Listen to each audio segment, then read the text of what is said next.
पापा भाई, यही है वो लड़का धर्मेंद्र जिससे मैं प्यार करती हूँ और शादी भी करना चाहती हूँ। ये क्या बकवास कर रही है तू? अरे पूरी दुनिया में यही लड़का मिला था तुझे शादी करने के लिए।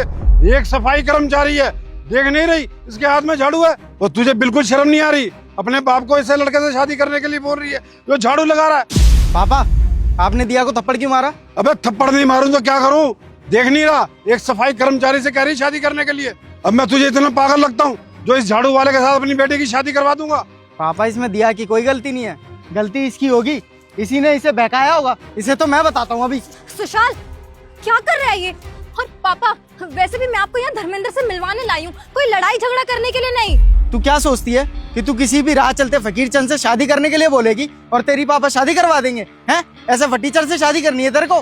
तूने परिवार की इज्जत के बारे में बिल्कुल नहीं सोचा ना? हैं?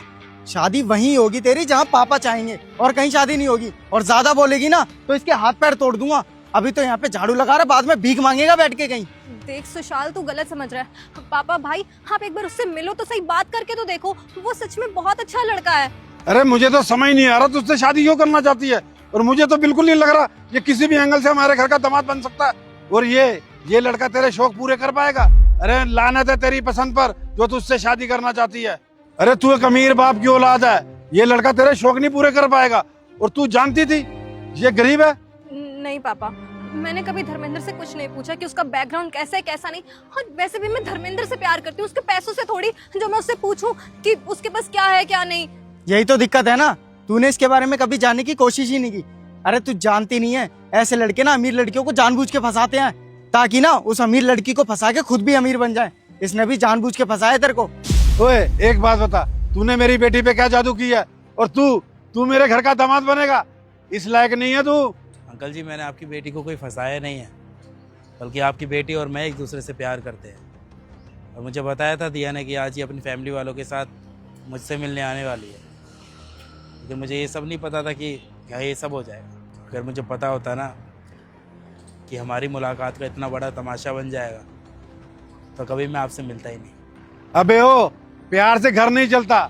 और तू इसे 2 वक्त की रोटी भी खिला पाएगा? इसकी फरमाइशें पूरी कर पाएगा? मुझे नहीं लगता। और तू मेरी बेटी की ख्वाहिशें पूरी कर देगा?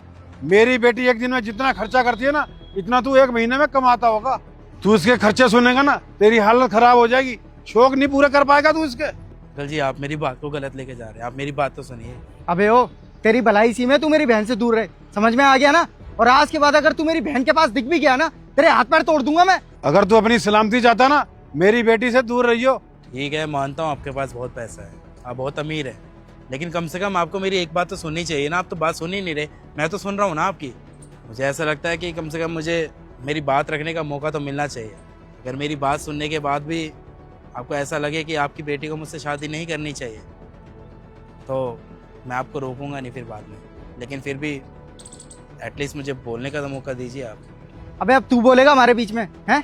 तेरे जैसों की ना कोई औकात नहीं है, बीच में मत बोल, समझ में आ गया? तेरे जैसे लोग ना हमारे घर की दहरी पे बैठते हैं भीख मांगने के लिए। आया बड़ा बीच में बोलने वाला। एक भाई, मानता हूँ ये तेरी बहन है, लेकिन इसका मतलब ये नहीं है कि तू कुछ भी बोलता चला जाएगा और मैं सुनता जाऊँगा। एटलीस्ट मेरी बात तो सुन ले एक बार। प्यार करता हूँ मैं तेरी बहन से, शादी करना चाहता हूँ इससे। और मेरा प्यार कोई उन आवारा लोगों की तरह नहीं है जो सिर्फ लड़कियों का यूज़ करना जानते हैं, बल्कि शादी करना चाहता हूँ मैं। एक बात ना तू कान खोल के सुन ले, मेरी बहन की शादी तेरे से बिल्कुल भी नहीं होगी। और जब तक मैं जिंदा हूँ ना, तेरी शादी नहीं होने दूंगा इससे। पापा, सुशाल, आप दोनों मेरी बात सुन लो। अगर मैं शादी करूंगी तो सिर्फ धर्मेंद्र से करूंगी, वरना मैं नहीं करने वाली किसी से भी शादी। देख रहे हो ना पापा, तुम्हारी लापरवाही का नतीजा।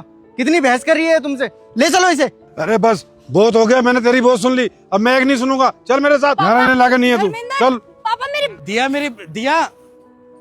किस बात का खबर लेने?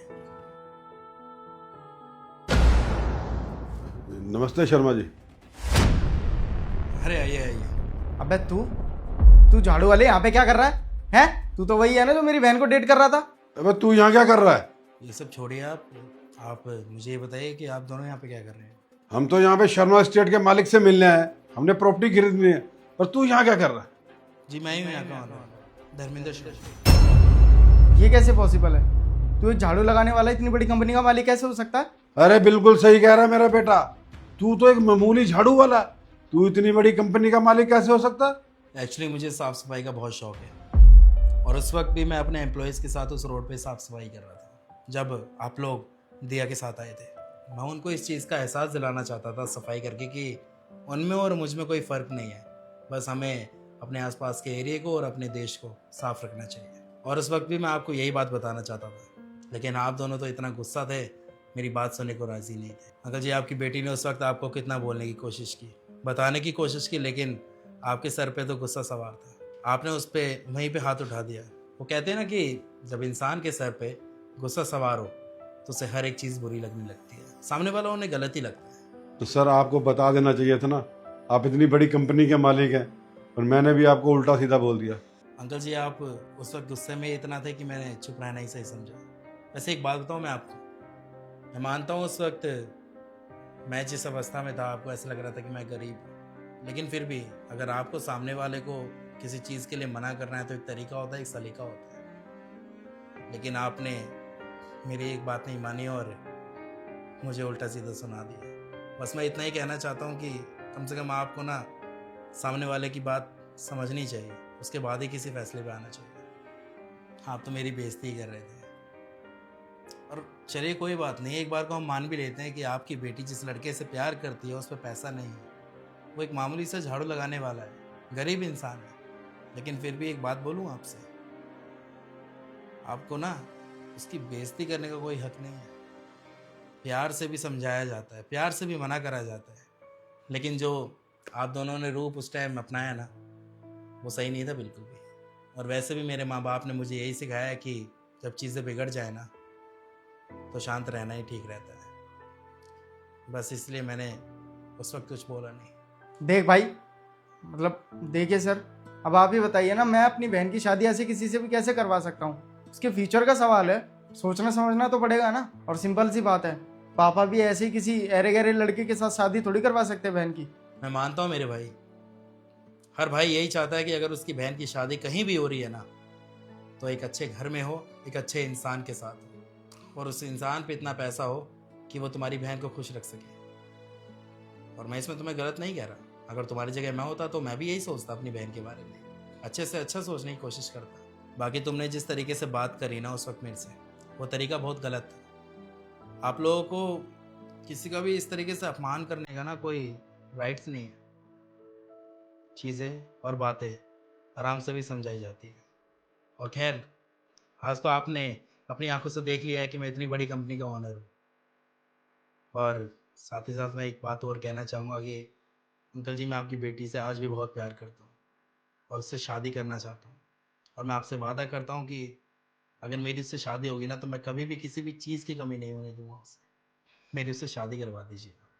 तुम बिल्कुल सही कह रहे हो बेटा, गलती हमारी है, हमें तुम्हारे साथ उल्टा सीधा नहीं बोलना चाहिए था, बल्कि प्यार से बात करनी चाहिए थी। बेटा हमें माफ़ कर दो। सॉरी सर, मुझे भी माफ़ कर दो, मैंने भी उस दिन कुछ ज़्यादा ही बदतमीजी कर दी थी। अरे सॉरी की कोई बात नहीं है, आप तो मेरे अपने हैं। और अगर अपने सॉरी बोले तो ऐसा अच्छा भी नहीं लगता। आप दोनों प्लीज़ आइए ना, बैठे प्लीज़।